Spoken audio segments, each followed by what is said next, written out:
വളരെ കൗതുകരമായ ഒരു കാര്യത്തെക്കുറിച്ച് നമുക്കിന്ന് ചിന്തിച്ചാലോ?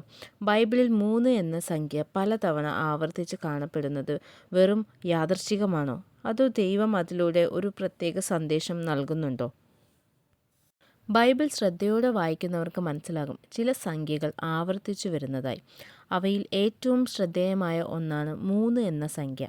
എന്നാൽ ആദ്യം നാം മനസ്സിലാക്കേണ്ടത് ബൈബിൾ സംഖ്യകളിൽ വിശ്വാസം വയ്ക്കാൻ പഠിപ്പിക്കുന്നില്ല, മറിച്ച് ദൈവത്തിൽ വിശ്വാസം വയ്ക്കുന്നതാണ് പഠിപ്പിക്കുന്നത്.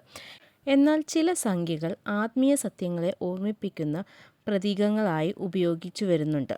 ആദ്യം തന്നെ നമുക്ക് ഓർമ്മ വരുന്നത് പരിശുദ്ധ ത്രിത്വമാണ്. പിതാവും പുത്രനും പരിശുദ്ധാത്മാവും 3 വ്യക്തികൾ, എന്നാൽ ഒരേ ദൈവം.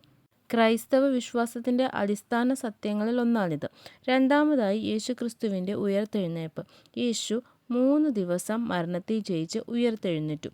ഇത് മരണത്തിന്മേലുള്ള വിജയത്തിൻ്റെയും പുതിയ പ്രത്യാശയുടെയും അടയാളമാണ്.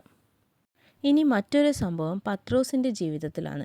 യേശുവിനെ 3 പ്രാവശ്യം നിഷേധിച്ച പത്രോസിനോട് ഉയർത്തെഴുന്നേറ്റ ശേഷം യേശു 3 പ്രാവശ്യം ചോദിച്ചു, നീ എന്നെ സ്നേഹിക്കുന്നുവോ?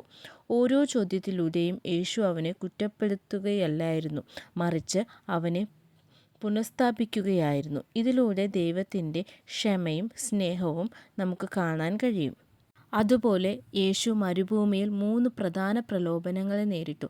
ഓരോ തവണയും ദൈവവചനം ഉപയോഗിച്ചാണ് അവൻ പിശാചിനെ തോൽപ്പിച്ചത്. ഇത് നമ്മുടെ ജീവിതത്തിലും ദൈവവചനത്തിൻ്റെ ശക്തി എത്ര പ്രധാനമാണെന്ന് പഠിപ്പിക്കുന്നു. പഴയ നിയമത്തിലും നമുക്ക് ഉദാഹരണങ്ങൾ കാണാം. യോന 3 ദിവസം വലിയ മത്സ്യത്തിൻ്റെ വയറ്റിലായിരുന്നു. അത് പിന്നീട് യേശുവിൻ്റെ മരണത്തിൻ്റെയും ഉയർപ്പിൻ്റെയും ഒരു മുൻനിഴലായി മാറി.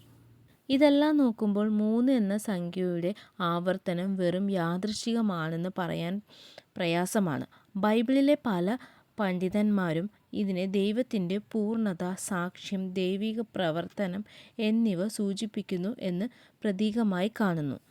ഇതുപോലെ തന്നെ ബൈബിളിലെ ചില ഭാഗങ്ങൾ കൂടി ഞാനിവിടെ ഓർമ്മിപ്പിക്കാൻ ആഗ്രഹിക്കുകയാണ്. ഒന്നാമതായി, യേശുവിൻ്റെ മരണശേഷം സുഗന്ധദ്രവ്യങ്ങളുമായി കല്ലറയിലേക്ക് ചെന്നത് 3 സ്ത്രീകളിലാണ്.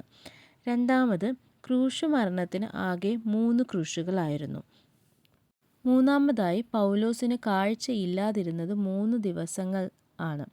നാലാമതായി, ജ്ഞാനികൾ യേശുവിനെ സമർപ്പിച്ചത് 3 സമ്മാനങ്ങൾ: പൊന്ന്, മീറ, കുന്തിരിക്കം. അഞ്ചാമതായി, ജലപ്രളയത്തിനു ശേഷം ഭൂമിയിൽ പുതിയൊരു മനുഷ്യവംശ തുടക്കമിട്ടത് നോഹയുടെ 3 പുത്രന്മാർ. ആറാമതായി, മമ്രയുടെ തോപ്പിൽ വെച്ച് അബ്രഹാമിന് ദൈവിക സാന്നിധ്യം വെളിപ്പെട്ടത് 3 പുരുഷന്മാരുടെ രൂപത്തിൽ. ഏഴാമതായി, ഇസഹാക്കിനെ യാഗമാക്കാൻ അബ്രഹാം മോറിയ മലയിലേക്ക് 3 ദിവസം യാത്ര ചെയ്തു.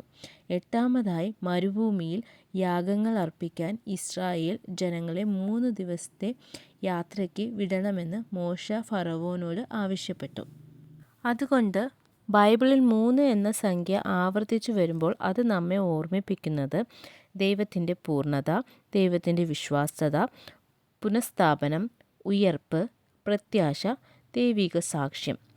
അതിനാൽ നമ്മുടെ ശ്രദ്ധ സംഖ്യയിലല്ല, സംഖ്യയ്ക്ക് പിന്നാലെയുള്ള ദൈവത്തിലാണ്.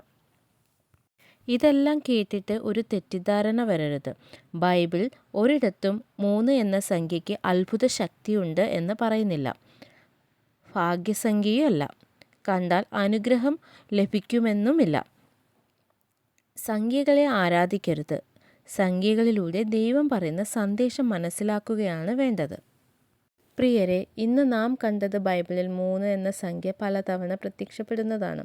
അത് വെറും യാദൃച്ഛികമാണോ എന്ന ചോദ്യത്തിന് പല ബൈബിൾ പണ്ഡിതന്മാരും അത് ദൈവത്തിൻ്റെ പൂർണ്ണതയെയും വിശ്വസ്തതയെയും രക്ഷാപദ്ധതിയെയും ഓർമ്മിപ്പിക്കുന്ന ഒരു പ്രതീകമാണ് എന്നാണ് വിശദീകരിക്കുന്നത്. എന്നാൽ അതിലും പ്രധാനം നാം ഓർക്കേണ്ടത് ഒരു സത്യമുണ്ട്. ബൈബിൾ നമ്മെ സംഖ്യയിൽ വിശ്വസിക്കാൻ പഠിപ്പിക്കുന്നില്ല, സംഖ്യകളിലൂടെ വെളിപ്പെടുന്ന ദൈവത്തിൽ വിശ്വസിക്കാനാണ് പഠിപ്പിക്കുന്നത്.